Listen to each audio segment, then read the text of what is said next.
What's up, military and veterans? The time has come for you to destroy your financial freedom goals, and luckily, there's an event coming up just for you. The Veterans for Financial Freedom organization is hosting a seminar in San Diego, California this February on financial literacy, entrepreneurship, real estate investing, and some of our Agent Goldmine guests are rocking the stage as speakers. Get your ticket at veteransforfinancialfreedom.org/Agent Goldmine and take action towards your goals today. Now, enjoy the show. So his first 6 months as an agent, he just closed 3, and then 29 in the next 6 months, 101 year 2, and then went off and started a team. And so now with just a little over 4 years in the business, he's closed over 500 transactions. This is the Agent Goldmine, where you'll find real talk, and ambition. We're here to build real businesses and be more than your average agent. We want to know what the killers are actually doing within their businesses, the reality of it. All tactical, no fluff. So we're here to find out. Please share and enjoy. Welcome back to The Agent Goldmine. Today, Ali and I are interviewing Michael Scanlon out of Chicago, Illinois. So before getting to real estate, Michael has this perfect storm. He has an MBA in finance, degrees in psychology and criminology, and also experience working with kids with autism and their parents and navigating difficult situations. All of that combined to turn him into a freaking impressive real estate agent. So he's been an agent for 4 years and specializes in working with investors and doing listings. And in 4 years, so his first 6 months as an agent, he just closed 3, and then 29 in the next 6 months, 101 year 2, and then went off and started a team. And so now with just a little over 4 years in the business, he's closed over 500 transactions. And he's the team leader of Axon Group at eXp Realty with 26 agents now. And overall, I'm super excited to talk to you about investor agent stuff, investing. We have, different experiences in our past through Bigger Pockets, like friends of the internet, all coming together. So Michael, thanks so much for hanging out with us today. Welcome to the show. No, thank you so much for having me. I'm super excited. Before I ever actually talked to you, knew you were at eXp, I heard you on the Bigger Pockets podcast, so we have, I knew about you before you knew about me. And then Ali, I met in person at EXPCon. And then randomly, even though I knew both of you, I ended up getting referred by another agent in Chicago that, has worked with you guys before. So super excited to be here, super excited to talk with you guys because, we are of one, like-minded mindset here. And we're excited to have you too, especially because of your massive, growth in such a short amount of time. So you've been an agent for 3 years at eXp, and all 3 years you've been an icon agent. So let's start with I know that you have an investing side, but this is more so agent listeners. Do you help investors? I'm curious. Or is it just mainly home buyers, home sellers? No, so we do a ton of investors. So our team, and technically, my name, just because of the nature of the way stats are recorded, we led the state of Illinois multifamily sales in 2022. Haven't seen the stats yet for 2023. So really hoping that we end up, doing the same for 2023. But just, having been an investor myself, and, I've got, a pretty sizable portfolio personally, it just becomes so much easier to work with investors because you can talk the numbers all you want. You can tell people, hey, this is what's going to cash flow. This is what the numbers are going to look like, all that kind of stuff. But honestly, when I get on my first call with new investors that reach out, a lot of them come in through Bigger Pockets that we've talked about. Their main question is, hey, do you invest? And when I say, yes, this is how many units I've got, they don't even ask further questions. And so I think if you are an investor, you should be working with investors. And I know everybody's market is a little bit different, but in Chicago, we are a great investor market. There's a lot of multifamily. I remember comparing multifamily on the market to another eXp agent out of Tulsa who's phenomenal. And when we looked at it at one of our conferences, there were 24 multifamily available in her MLS, and we had 2,200 in Chicago. So we have a ton of multifamily, obviously single family as well. So the cap rates kind of go across and we do commercial as well. So we are constantly helping investors. We work with regular home buyers and home sellers as well, but our niche, that we're really good at is working with investors. Wow. And you mentioned that you're working with new investors too. So, okay, first I want to know, are you paying for Bigger Pockets leads there? Because you mentioned Bigger Pockets. Are you paying for it, or is it all organic from how you're getting your clients there? And I want to talk about vetting investor clients, especially when they're new, setting client expectations. Yeah, so we definitely pay for Bigger Pockets leads. Funny enough, me and my partner Jake. So Jake was the very first beta tested agent for Bigger Pockets featured agent program, and I was the second. And they didn't know that we were working together at the time. We thought that they would care. It turns out they don't even care. We have like lunch with those guys at our EXP conferences all the time, and they're like, yeah, as long as you're paying, we don't care. But we had a good solid year when they first started that program where we didn't have to pay. We just got a bunch of free leads just so that they could see how it was going. And, they asked our feedback and we were like, yeah, this is awesome. And they're like, all right, well, we're going to start charging you for it now. But it's still so worth it. Though, they're phenomenal leads, but we do get some organically. We encourage agents on our team to consistently be replying to, forum posts on there and just providing value, not necessarily like seeking people out, but just providing value. Hey, does anybody know the answer to this when it comes to landlord tenant laws in Chicago? And then you answer yes. And that putting stuff out there into the world makes people realize that you have value in return, and then they'll reach out to you. So we do a lot of that. And so we do get people organically. We're in other investor groups, Facebook investor groups. We go to meetups, that kind of stuff. But yeah, we definitely, get a lot of stuff through Bigger Pockets. And then in terms of vetting them, we're pretty good at vetting them. It just depends on what they're looking for. Inevitably, we do get a lot of people that want to fix and flip, and we tend to shy away from that. I do have a couple agents on my team that will help with fix and flip, but a lot of times we'll actually give out a vetted wholesaler list and just say, hey, these are the wholesalers that actually provide you legitimate ARVs and will actually give you a decent as is price, and just want to move volume, and just call us when you're done and we'll list it for you and we'll help you out on that side of it. The main crux of what we do here in Chicago, just because fix and flip, they're so rare to find, good deals for them. And there's so many people that want to do it, just because obviously you watch HTV and that's what it is. There's no HGTV shows on, holding a property for 30 years to gain generational wealth.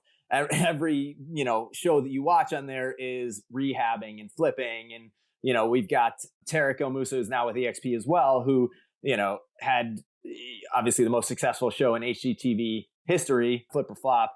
And that's what people think that they want to do when they come in. They're like, oh yeah, I'll flip properties, I'll gain a bunch of money, all that kind of stuff. So those are our clients that we're a little bit, unsure of, like how serious they are when they come in.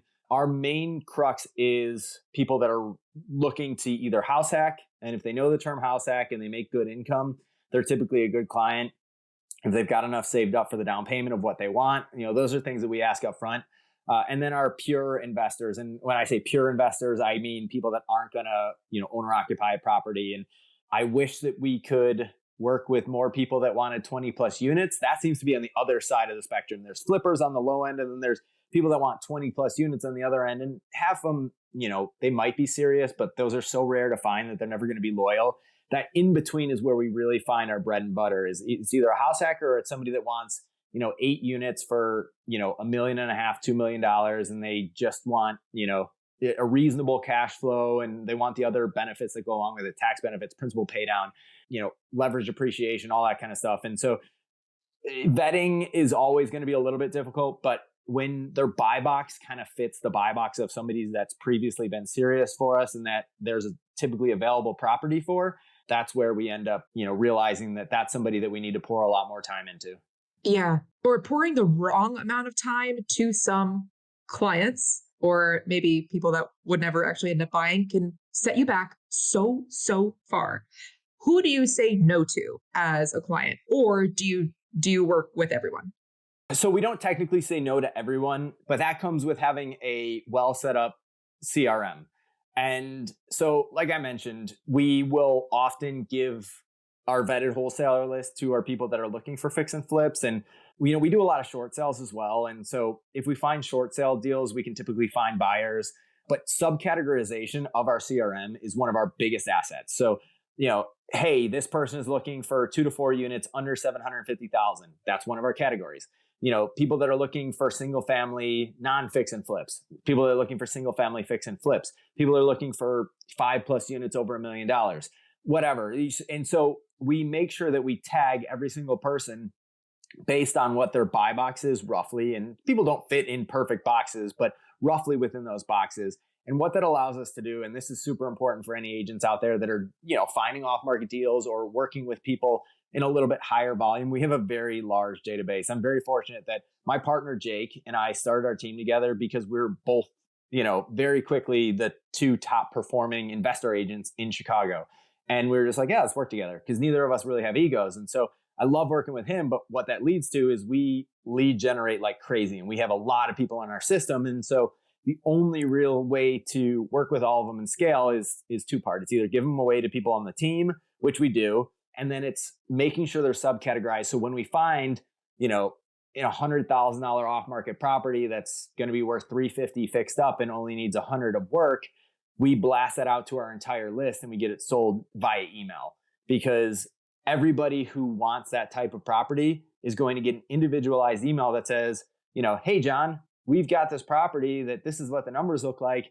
Do you want it? And so that has led to a lot of income for us, is just making sure that we have organized our CRM in such a manner that even if we can't necessarily work with everybody on a manual basis, everybody's being touched at some point with off-market properties, with, property drips that we've got them on, with, just random communication and follow-ups that our CRM, puts into place. But the biggest thing for us in working with investors is those off-market deals that they get sent just because they fit a specific buy box. Thank you for listening. Out of respect for your time, we want to make this show as valuable as possible for you. So if you have any feedback on how we can improve, please let us know. DM us at Ali the Agent and The Shelby Show. Okay, I definitely want to talk more about the CRM, what you use, and how your agents fit into like your CRM. But first, I was curious about how your agency agreement works with, like, hypothetically, the $100,000 off-market deal. How are you guys, what does your agency agreement look like? Buyer's premiums, I assume. Yeah, so it depends. We try to avoid ever having to have our buyers pay a buyer premium if possible. When we do short sales, there's always going to be one, because we hire professional negotiation teams. We don't do our own negotiation. And our negotiation team is we have 2, but one of them is within EXP as well. They're great down in Texas. So there's always going to be a buyer fee attached to that, but that goes to the negotiator. When we're selling property, we try not to do that, just because we want our buyers to see, hey, this is a good deal. The numbers look good as is, and we can get it without having to pay out of pocket. We typically do always try to get that on the sell side. And honestly, it's all the same net no matter what, especially when it's a cash deal. If the seller has to pay 6%, then the seller is going to want 6% more on the price. We've sent deals out where the seller's, yeah, I know there's no commission, so you'll have to have the buyer pay it. It is what it is. We've done it, but we try to, just as a competitive advantage, have the seller always pay it, just because, again, it's the same net, but in the mind of the buyer, not having to pay that out of pocket is just so much better. And especially if they're getting a loan too. If it's not a cash deal, not having to come out of pocket more than X% that they were planning to put down is very big for them. So yeah, our agency agreement, we typically get a for sale by owner in those situations, for sale by owner agreement with the seller, or just a listing agreement. And it's, a pre-market where we've gotten an MLS exemption and they've allowed us to market it for, a week or a month or whatever it is before it hits the market, just because there's so much value. And this is something that's super important for agents that work with investors. You can send a client 10 properties over the course of a week, and they could all be the exact same numbers. And then you can send them an 11th property that says it's off market with the exact same numbers as the other 10. And they're going to buy that one that says off market because it says it's off market. So there's a lot of value in us doing that. And we preset to the sellers. And, sometimes when you go to market, you get this flood of activity and, you may go highest and best, but there's 10 other properties that have the exact same numbers that aren't really selling. So if we can market it as off market, we're going to get more action. So we do quite a bit of that. I have so many questions within that. Okay. First, I want to start with professional negotiators. What do you mean by that? So we do a lot of pre-foreclosures, and we try to preach sellers on the value of not being foreclosed upon and not having to additionally, declare bankruptcy. And so we try to catch sellers before they go to foreclosure auction and do a short sale for them. But we don't have the time to do that. So we don't have time to negotiate. There's a lot of nuance and there's a lot of expertise that goes with being a very good short sale negotiator, knowing every single nuance in the laws, knowing exactly what you can do, having a seller that you can't convince until you're like, hey, we can actually put a clause in that says, even though you're getting a $100,000 loss on this house, we can still get the seller $5,000 because the buyer is buying their, personal belongings, their couches and their appliances and whatever, so those are things that these negotiators know how to do a lot better than we do. And they have the time to do it. There are full-time professional short sale negotiators that for a fee, something in the range of anywhere from usually $5,000 to $10,000 per transaction, they will negotiate the entirety of the short sale. And so I will list it, it will go under contract, and I will throw it into the universe, and it'll eventually come back and we'll close on it. But, there might be little hiccups that happen in between. But yeah, we have professional short sale negotiators that will do this, and the buyer pays that fee on the HUD. It's fully legal and everything. So if they're buying a house for $100,000 that's worth $350 fixed up, same example as I used before, they're going to pay the $100,000 plus an extra $10,000 out of pocket. So they're going to pay $110,000. But that property, if it weren't underwater and we weren't negotiating with the bank, it probably would be, 170, 180, something like that. And that's where the negotiators try and find their value, is from negotiating it to a point that it's under market value, even for, what it is. Wow. Okay. That is so cool. Okay. Then skipping forward, my next question, the FSBO. You mentioned MLS exemption and like marketing it for a couple of weeks before it actually hits the market. Can you elaborate on that? Yeah. So I can't talk on what other markets allow, but in Chicago, we are allowed to have the seller sign an MLS exemption form, which basically directs us to market it for a specified period of time or until otherwise, written, so the seller can say, yeah, I don't want it on the MLS. And we do find that to be, not something that we're pushing for, just because, hey, we want to get a better deal for our investors and we don't want you to hit the open market. Honestly, this is something that more so comes from the sellers. The seller will say, hey, yeah, I've owned it for 30 years. There's 4 tenants in there. I don't want them to be bothered. So I don't want, a bunch of looky-loos coming through and consistently bothering my tenants. So I don't want to go to the MLS. I just want you to market it off market and see if you can find someone. In worst case scenario, if we absolutely have to, then we'll go to the MLS.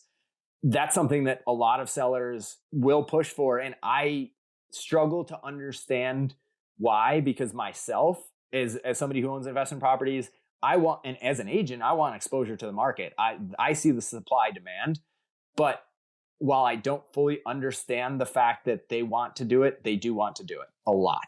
And it is not uncommon. And I get why they want to do it. And the money doesn't matter as much to them. They just are sometimes good landlords who don't want to bother their tenants. So we do find it's pretty common, especially multifamily, in those situations. You've mentioned off-market deals a couple times. Where are your off-market deals coming from? Are you guys doing the marketing yourself? Or you're partnering with wholesalers? What does that look like? So there's a mixture. We don't partner with a whole lot of wholesalers. Like I said, we have a vetted wholesaler list, but we just say especially to our flipper clients, hey, you just work directly with the wholesaler. If you eventually want to flip it and list it with us, we'll help you. The majority of our off-market deals are coming from 2 different sources. We're either cold calling. I do have agents on my team that don't mind cold calling, and we're cold calling, anything from commercial sellers that we get through like Reonomy, just targeting a specific area, specific property type, to pre-foreclosures, like I mentioned. And you got to have the process set up for, short sale negotiators and kind of know what you're doing. You got to know how to have those conversations. It is not easy because people that are in pre-foreclosure don't want to answer the phone. They don't want to talk to you. So you got to know how to have that conversation. The guy on my team that I first taught this to, and is having the most success with it, he probably didn't get one for the first 4 or 5 months of cold calling every single day. And now I feel like he's getting one like every other week, a brand new, short sale listing. And, some of them are, higher priced. Like he closed in $1 million short sale last year, a $700,000 short sale last year, a $500,000 short sale last year. So he does well with that. So we get them there, but a lot of our off-market deals, quote unquote, are actually coming from other agents that know us. And they're not so much off-market as they are pre-market, because when you sell a lot of multifamily and when you do a lot of deals with other agents, it's a small market of agents that are, specifically like investor focused and get a lot of the investor specific listings. And so they'll come to us and they'll say, hey, I'm not going to be listing this one for another 2 weeks, but I've got this one upcoming. Here's some photos. Here's the numbers on it. Let me know if you've got anybody. And so then we're able to market that off market. We make sure that we know what the commission's going to be, but then we can send that out to our clients, even though it's not our listing, it's coming from another agent, but we get the permission to send it out.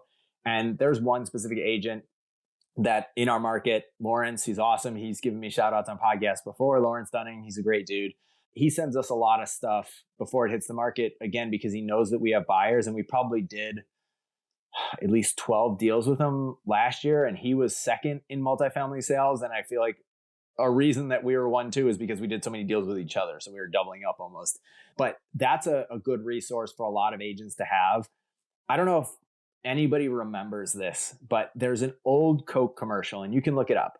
And it's like at least 10 or 15 years old. And there's this little kid in the commercial, and he is at an ice cream shop, and they give him ice cream, and he's holding up the ice cream, and then he just says, and so they give him a bunch of sprinkles and a cherry on top. And then it shows him progressing through his life, where every single thing that happens to him, he asks, and then all of a sudden people just give him more stuff. And so I do that all the time with other agents. They'll come to me and they'll say, hey, I've got this deal, or I'll do a deal with them and I'll be like, oh, by the way, if you ever have any of this, we've got buyers for it. And it's amazing the amount of people that have stuff that you wouldn't have known about until you asked about it. And so we've done a lot of deals off market by just saying, hey, what else do you got? Or do you have any multifamily? And then they'll be like, oh, actually, I've got this, and this all upcoming. And so having good relationships with other agents is actually our biggest, again, quote unquote, off market source. Diving further into the relationships with other agents, how would you say, because right now, like, you've built a successful business. How did you start, I guess, versus like digital presence? Was it in-person presence? Which one do you think is more important? How can someone start getting more connected to become Michael Scanlon? So the way that I got started was funny. So I didn't know what I was doing when I first started. I knew the numbers of investing, but I didn't know how to be an agent, and I didn't know where to find clients. And so the biggest thing that I tell other agents is find every source that you possibly can. We are obviously EXP agents. I know there's probably, a bunch of non-EXP agents that are listening to this, but EXP has an internal workplace referral group, or several internal workplace referral groups. When I first started, saw all of the most active agents on there, and I did not ask them to ever tag me in anything. I just started tagging them in their network. If there's an agent from Tampa, there is an agent, Darcy from Tampa. I know she was very active at tagging other people, and then she was in the Tampa market. So I would just stick to my phone all day. I would see a referral for Tampa, and then I would tag her. And then I would tag another guy from Colorado Springs. And then I would tag another guy from Connecticut. And these were the most active people. And then all of a sudden, they started tagging me. And everybody just assumed that, oh yeah, this guy gets tagged all the time. He must know what he's doing. And so that led to a lot of very quick business. And then because I was doing so much business, I kind of learned what I was doing. And then the people that I had done referrals for, then they started to recommend me. And so you would see a referral that gets, sent out for Chicago, and 10 people are tagging me within the first minute, which alerts me that it's out there, and I'm able to, jump on it pretty quickly, and it makes it seem like I'm more legit than I am. So there's that. That was one of my biggest sources of getting started really quickly. But there's also a lot of back end, referral-based lead generation sources that they're not necessarily the highest quality. But when you're first starting and you don't have any money and you don't really know where to put your money, even if you had it, you could throw thousands of dollars a month at Zillow leads, and, they might not pan out. You might get 6 leads for $3,000 or something like that. Or you can take OpCity leads and Agent Pronto leads and My Agent Finder. And I really like all of those websites. So I hate to say this, but if they don't work out, it doesn't negatively impact you. You want them to work out. You want to work really hard on those, and you're going to. So you're not letting the site down, but it is low risk for you. They're taking the risk on their end, And so having all of those different lead generation sources has led me to a point where I was just able to fill up a pipeline very, very quickly. And I was closing leads from Agent Pronto and OpCity and all these different sources.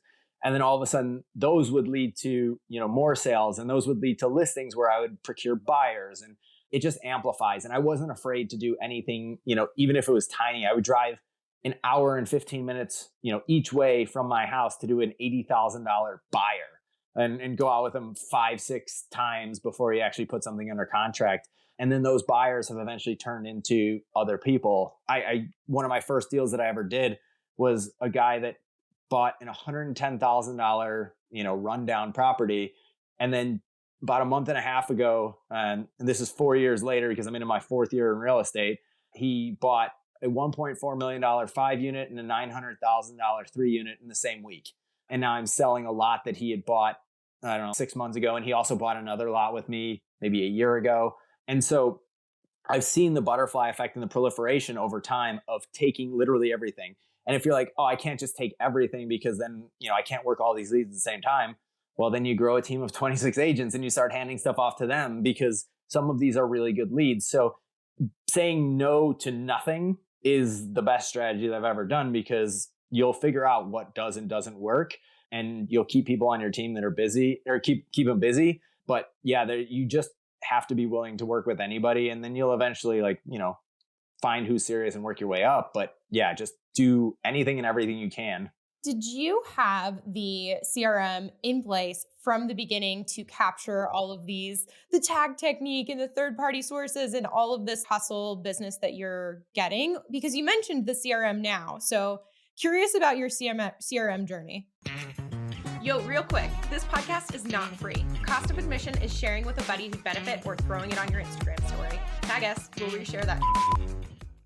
No, so I was so bad. So I am, again, I mentioned Jake, my partner's name. I'm very fortunate that we were running our team together, because until I started working with him and developed the team, my CRM was the notes section of my phone. And it's so bad. It takes an insane level of hustle and an unhealthy level of hustle. I don't recommend anybody do 101 deals in a year with no transaction coordinator and by putting their clients in the notes section of their phone and just looking at the notes section of their phone every single day. Dude, you're insane. I was insane. I'm very fortunate now. I have a girlfriend. I have a life. I can actually go out and do things. I did not have, there was a 2-year stretch where I would work from 7 a.m. until 11 at night. I wouldn't go out. My 2 best friends had moved away. One of them has moved back. One of them is still, struggling as a Marine officer down in Hawaii. But I hardly had any friends here. I didn't go out. I didn't have a girlfriend. I wasn't dating anybody. All I did was work. And ever since, working with Jake and starting the team and, having a CRM, it's mind blowing how much easier it makes your life. And I have met other agents that still do the notes section of their phone type of, or, Excel based, hey, all of my leads are in Excel and I just follow up with them manually. It's insane. You're not going to grow that way. I mean, you might grow incrementally, but by small amounts. If you get an actual CRM that works for you, you're going to grow so much faster. Did you end up using KV Core, or did you purchase a different CRM? So we ended up, Jake had been using KV Core. I had played around with it, really didn't know the negatives of it just because, I was using the notes section of my phone, but Jake wasn't a huge fan of it. So he convinced me that we should pay out of pocket, and it's not cheap, but we've been using Chime, which is now Lofty. And it's really the only one I've ever known, just because I never really used KV Core, but I do really like it. There's a lot of features that it has. It has things that other CRMs you would think would be basic, but may not have. We're able to see when people are opening emails, similar to MailChimp. We're able to track people's activity and it assigns them a lead score. We have a lot of there's embedded smart campaigns that we can just broadly apply. If somebody looks at a property at least 3 times, it sends them an automatic email saying, hey, I noticed you looked at that one 3 times. Do you want to go see it? There's a lot of stuff that's just built into there, and it's very specific for real estate. So it's a pretty smart system. And I've heard good things about other ones, Follow Up Boss. I know that there's other stuff out there, but just knowing the Chime's Lofty system, I probably wouldn't change at this point. It's been very good for us. I've heard good things about it too. I'm curious about this is kind of CRM, kind of team structure where, so you have Chime, which you guys pay for. Do you have all of your agents like in that Chime account? They all have like sub accounts, or, and I guess that leads into what is the team structure? Are they a traditional team with splits, or is it like an EXP? So all of that, if you would, Michael. Yeah. So we are a standard EXP team. EXP's got rules that, unless you're a domestic partnership, which Jake and I are not married, he has a wife, you're not allowed to have two team leaders. So unfortunately, we had to get a little bit creative. And so Jake and I are 50-50 co-team leaders. We split literally everything. If he does a deal, I get 50% of it. If I do a deal, he gets 50% of it.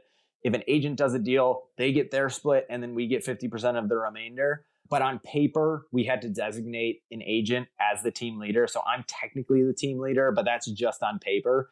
And so what we end up doing is everything is a deal under my name. And then, on the back end, it's technically a referral fee to our agent that worked the deal and then to Jake as well. So that's kind of how we set things up from a split standpoint. But all of them have access to Lofty, to our CRM. We have a full-time 40-hour-a-week administrative assistant. And, we had a local one for a while, but she bought a business with her husband. And so we went the VA route, and we've actually been really happy about how that's gone. And she's, very good at her job. She's very diligent. And so we're able to get things done very quickly. She's very attentive. So they have access to that, and we do monthly trainings. There's a lot of stuff that we want to provide value on. We have a structure in place where agents go up over time. So if they do 10 deals in their first year, on a team lead, their split is 50-50. If they do 10 deals in their first year, they go up to 57.5. If they do 10 deals in their next year, then they go up to 65, and they lock in a 65-35 split on leads that we give them forever. And then if they source the deal, and unless it's a personal deal for like them, because we want to encourage our agents to be an investor. So if they're buying a house for themselves, there's no split with the team. But if they have a deal where, their neighbor wants to sell their house, it's an 85-15 split. So Jake and I only take 15% of that, and they still have free use of our admin for all of their transaction coordination, for everything that they need done. They, we pay for Lofty, and it's not cheap. It's north of $10,000 a year. I think it's somewhere between $12,000 and $16,000 a year. We pay for a bunch of leads, so the agents are getting a lot of stuff from us. We do monthly trainings. We're always available. We have, group chats with, all of the agents on them, and then specifically individual subgroup chats with myself, Jake, and then our admin, so they can ask us questions whenever they want. We consult them on, things that they've got. I just, spent an hour and a half with one of my agents last week. He's doing his first ever commercial deal. And I, was on the phone with him for a long time explaining stuff. And then I've taken a couple other calls since. And I feel like he's now at a comfort level that he wouldn't have been at. He might have handed it off if he wasn't on a team. So I hope that they're seeing value in that. But, we have to make sure that, we're getting something for, providing all of this training, for providing an admin, for providing the CRM, but they get, full use of everything that we've got. So for 26 freaking agents, and is that including you guys, or is it 28 when you two are included? So it would be 28. So there's Jake and I, and then 26 agents, and about 13 or 14 are full time now, and the other half are, part-time. Part-time. Yeah. One deal every other year. No, I'm just kidding. Yeah. So question about the admin. So you have a full-time admin, but is she or he doing TC stuff for 28 agents? Yeah. Yeah. That's so much. Yeah. It's not easy because we're very fortunate. We have a lot of listings as well. I know buyer activity is down right now, but we have a pretty big seller that we're doing. It's not necessarily a lot, quote unquote, at the same time, but probably have 50 listings for them right now. And we'll have a couple hundred to a couple thousand, depending on the structure of how their holdings look. I won't go too into detail, but like we have a big seller that we're working on right now. So we have a lot of listings, and they have a portal that we need to submit things through. So she's very busy, almost to the point where at some point we might need a second. Yeah, but, I'm like, dude, hire another one. I'll say this for her. Seriously. Yeah, because there are things that fall off when you're doing that level of, administrative work on the TC side. We're probably not getting as much social media as we need. We're not getting, our next hire might be an ISA, an inside sales associate, to do more cold calling for us. And then we might go and get a second admin. Right now, she is probably maxed out, but hopefully not overwhelmed, just because she works 40 hours a week. But, next time we meet with her, I'll be sure to ask. But she does a good job for now. And again, about half the agents are part-time. So, and the market is a little bit slower. If the market heats back up into the spring, I think at that point, we're going to have to get a second. When you say that you're gonna ask her, I immediately thought of that. What's that video of this little boy who's being asked, "Oh, do you miss your mom at school?" He's all, "No," and then he just starts crying. I just imagine that that's what your assistant's gonna be like. I'm all, okay, and then just Totally. crying. How did you find someone who is able to handle that much? Because she seems like amazing. How did you find her? So we went through there's a bunch of VA services. And so the one that we went through was called Scale Virtually. They came highly recommended from a couple agents that we talked to. And they were honestly great. For $2,500 up front, they put together 5 candidates that fit exactly what we wanted. They had multiple lengthy meetings with us about what do you need? What do your processes look like? They met with our, now former admin who's still on our team, but, has bought the business. They met with her and they basically watched her for 2 full days of everything she did for 2 full days. And they created full SOPs for everything that she did. It's all documented. It's all laid out so that if, our current admin were to quit, if she quits tomorrow, they could train somebody new in a matter of a couple of days. And that was all for $2,500. So it was a really great deal, and they were very, very professional. And then, they put 5 people in front of us, and we were able to interview all 5. And it was a no-brainer for us. Like, we didn't even debate, and not that the other 4 were terrible, but the one that, there's one that very, very clearly stood out, and she's now our admin, fortunately. And Jake and I looked at each other as soon as the interviews were done, and we were like, this person, yeah, this person. So it was a no-brainer, and she's been good. Obviously, a learning curve just because there's so much going on when we have that many people. But yeah, it's a service that I am very, very happy with. That many people, and you guys are doing really unconventional, creative type of real estate. So she sounds like a gem. Yeah. Question about where, they created these SOPs. Where are your SOPs for the team being held? Is there a tech system? Do you guys just all have it in Google Drive, or what does that look like? Yeah, so we use Google Drive. It's just such an easy system. Everybody can access it. We have a bunch of forms in there. We've got an offer submission process because everything goes through my SkySlope. And if you're not in EXP, whatever your transaction management system is, ours is called SkySlope. We use something called Cognito, which is very beneficial. And it's basically customizable Google Forms. So when an agent gets something under contract, depending on if it's, a new contract for one of their listings, or they got a new listing, or they got a buyer side contract, or they got a rental, we have different forms for every single type of transaction. And that's how they alert our admin that they got something under contract. And then based on that, she then knows to send out an email to every single person that's involved in the transaction.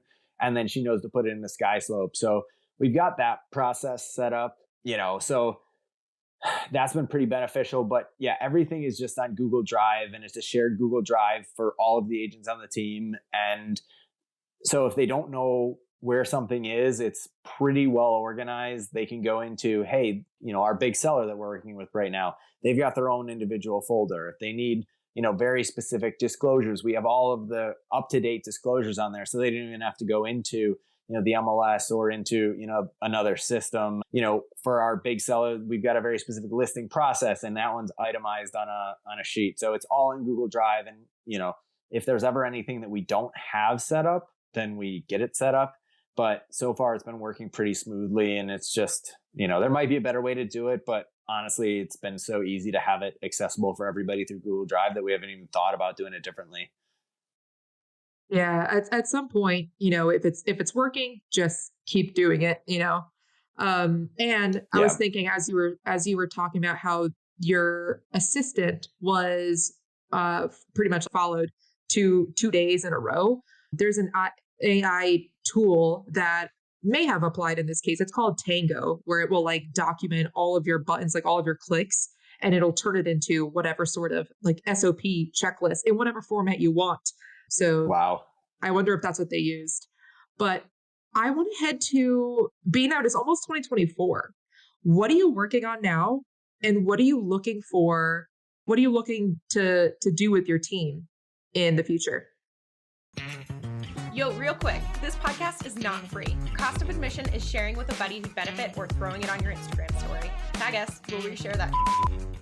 So we're obviously tracking the market and the interest rates pretty heavily just because there are so many properties that don't make sense when the interest rates are 8%. Now that they've kind of dipped into the low sevens, high sixes, they're becoming more palatable. And I saw a stat that I think it was nationwide, mortgage applications were up like 14% with things dipping over the last couple of weeks. So we're tracking that for sure and just seeing where things go, because inevitably when you work with investors and you work with especially a lot of house hackers, they don't necessarily need to cash flow, but they don't want to be negative.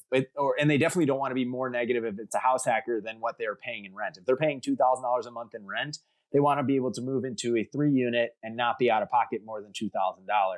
So the interest rates really affect them even more so than your traditional home buyer, because your traditional home buyer just says, hey, I either can or can't afford this, but they've already mentally accepted the fact that they're paying a mortgage. Your investors, they are, such of the mindset that either it's going to make sense on paper or I just don't have to buy, or I just won't buy. I'll just rent again, or I'll do whatever. So I feel like that the interest rates are a more delineating factor for a lot of our investors. And, we're very fortunate that we have such a robust pipeline at this point that we're still doing a very high volume of deals. But if the interest rates dip even below 6, we're going to go crazy at this point, because we're just going to have so much business. And the new 5% conventional on 2 to 4 units that is went into place on November 18th. That's huge. We're being very limited by the self-sufficiency rule for 3 to 4 units here in Chicago. That's been a big thing for us. The FHA has a self-sufficiency rule that a lot of agents should know about if you're working in an area that has multifamily. And now that takes away that concern. There's a lot of the stuff that's hopefully going to work in our favor, especially if interest rates go down. But stuff that we're targeting, like I mentioned, we want to get an ISA just because we want to have somebody, doing a lot of cold calling for us. We work with a lot of buyers, but we want to get more commercial listings. We probably have something in the range of 8 to 10 commercial listings right now. But there's other larger commercial firms that everybody knows about that have, 30, 40 listings at any given point on the commercial side. And they're getting, $10 million listings, $12 million listings. We're getting $1 to $2 million commercial listings, but we want to grow that side as well. And then commercial short sales, I think there's going to be a fair amount of those. And I would say that if anybody's out there listening that is interested in short sales, start with residential, because it gets even more complicated when you go into commercial. But commercial short sales, I think, are going to be somewhat prevalent over the next 1 to 2 years, because everybody that had gotten very low interest rate, 5-year term debt in 2019 and 2020 is going to start coming due in 2024 and 2025. And so the writing's on the wall there. There's going to be a lot of people that have between 3 and 4.5% interest rate on commercial deals that maybe didn't stress test it enough. And by stress test, if anybody doesn't know that term, it just means that you basically underwritten a higher interest rate than what you're currently buying at. So if somebody bought at a 3.25% interest rate on a commercial deal, and I do have a guy that luckily his deal is safe, he's got a ton of cash flow, but he bought at a 3% interest rate on a 13 unit back in late 2020. And so when it rolls over and all of a sudden your interest rate is 7% where they're currently sitting, that deal is going to change dramatically. And so if your deal wasn't a great deal when you bought it, it had to be a really great deal even at the 3%, because when it rolls over and it becomes a 7%, you may not be able to afford it. Or especially if people are in the office space, office is really crashed, and your DSCR, debt service coverage ratios, are not going to hold up with the higher interest rates. There's people that are giving up commercial properties right now there's going to be a lot of opportunity for commercial short sales when people find themselves underwater because their vacancy rates are massive and the interest rates are so high that they can't afford the payments, they can't find tenants, and they just have to do something to get rid of it. Dude, so much on the horizon for you guys. Super stoked. Love how much you have going on too. It's really exciting to listen to. And Ali and I are going to be watching you guys and your journey unfold into the future. But first, we're not letting you go just yet. We're about to head into wrap up. But before we do, guys, you're probably wondering, what is Michael's golden nugget? You're on the edge of your seats, just dying to know. Well, it is a rehab scope of work component worksheet. So go to theagentgoldmine.com, scroll down to the bottom and get your free access to the gold mine. His nugget goes over, things to consider on the exterior and interior components, general components overall. And so this is just a really good framework for you if you are doing renovation projects and don't even know what to consider. So head over there and get your golden nugget. And now, Michael, wrap up question number 1. What is your favorite app or tool? Gosh, there's just so many that are super beneficial. I think that probably the CRM at this point is my favorite tool just because there's a lot of apps out there. Canva's been really beneficial, just to give that, also a shout. If you're not using Canva's been really beneficial just for putting OMs together, for doing a lot of social media stuff. But as somebody who, spent his entire career, for the first 2 years of 4 using the notes section, the CRM is a lifesaver, and the ability to scale tremendously and, do a lot of stuff through your CRM is something that if you're not using a good CRM or not using one at all is going to change your career. Awesome. And what events are you going to this year? Will I be seeing you again at EXPCon? Yeah. So EXPCon, unfortunately, we don't have shareholders anymore. So I won't be seeing you guys at shareholder. So we got to wait until October in Miami Beach, which I'm super excited for because I went to the University of Miami. So I'm a huge fan of Miami Beach. But in terms of other events, I haven't put too much on the docket. We go to a lot of local meetups. So I'll definitely be going to those. I'm going to an investor Christmas party on Thursday of this week. So there's a lot of little stuff that I'll be going to, but Jake and I have had a goal for the last couple of years to eventually get to VPCon. We don't go to a lot of the big recruiting stuff that TP has us do. We're more focused on investing and focused on, doing deals with our team. So whatever it ends up being, it'll be something that's focused around that. Okay. And this is Fire Round, Michael. Real quick, what can listeners do to help you in your business and where can they find you? So I do so much referral business that if you are an agent out there and you need help with, any sort of client in Chicago, send me your referrals. I'm on Instagram, Michael Scanlon Realtor. Facebook is the same thing. We also have the Axon Group, Instagram and Facebook. So reach out, just send me whatever referrals you've got. I will love to pay you money for your referrals, obviously, if you're an agent. So yeah, send me referrals. I will make sure that we close them and get you paid.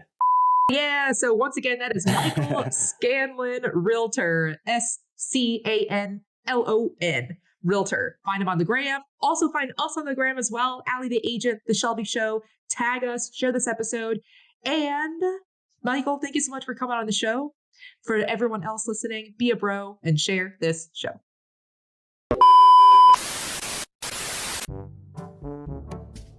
Welcome back to the Agent Goldmine. Today we have Michael Scanlon in the house, which actually, hold on, let me stop real quick already. Is that how I say your last name? Yes. Yeah. Like it's an I, like Scanlon. Scanlon. Yeah. Scanlon. See, that was, it's okay. Here, marking clip. I'm going to do it over again. Ready? You had it. Rem? Okay. Thanks so much for listening, dude. If you want the golden nugget that this guest provided, see the show notes or just go straight to theagentgoldmine.com. That's where we keep all our resources for you. Till next time.